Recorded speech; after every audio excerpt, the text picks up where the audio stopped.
सन 1986 मध्ये तत्कालीन केंद्र सरकारनं ग्राहक संरक्षण कायद्याचा मसुदा लोकसभा आणि राज्यसभा या दोन्ही सभागृहात मंजूर केला।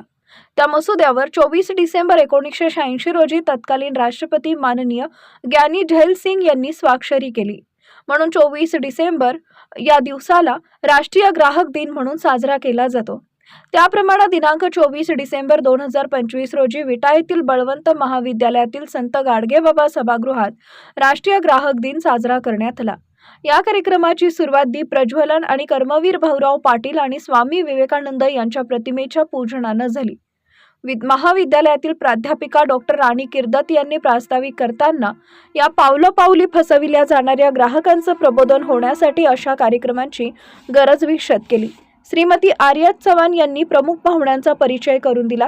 कार्यक्रमाचे अध्यक्ष प्राचार्य विठ्ठल शिवनकर यांच्या हस्ते फुलझाडांची रोपं देऊन मान्यवरांचा सत्कार करण्यात आला। या कार्यक्रमाचे प्रमुख पाहुणे माननीय मिलिंद सुतार म्हणाले की 1986 मध्ये अस्तित्वात आलेल्या ग्राहक संरक्षण कायद्यात आमूलाग्र बदल करून 2019 साली नवा कायदा अंमलात आला। त्या कायद्यानं ग्राहकाला दिलेले 6 हक्क काय आहेत, ते कसे वापरावेत, ग्राहकाच्या फसवणुकीची उदाहरणं देऊन फसवणूक कशी टाळता येईल याबद्दल सुतार यांनी विवेचन केले।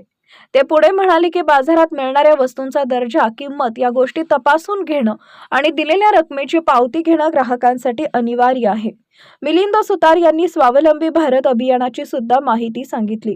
प्राध्यापक सुनील जोशी यांनी सुद्धा ग्राहक संरक्षण कायद्याबद्दल माहिती सांगितली। श्रीमती आर्या चव्हाण यांनी आभार प्रदर्शन केले। सूत्रसंचालन आर बागल यांनी केले। या कार्यक्रमासाठी महाविद्यालयातील वाणिज्य शाखेचे सर्व विद्यार्थी आणि विद्यार्थिनी उपस्थित होत्या।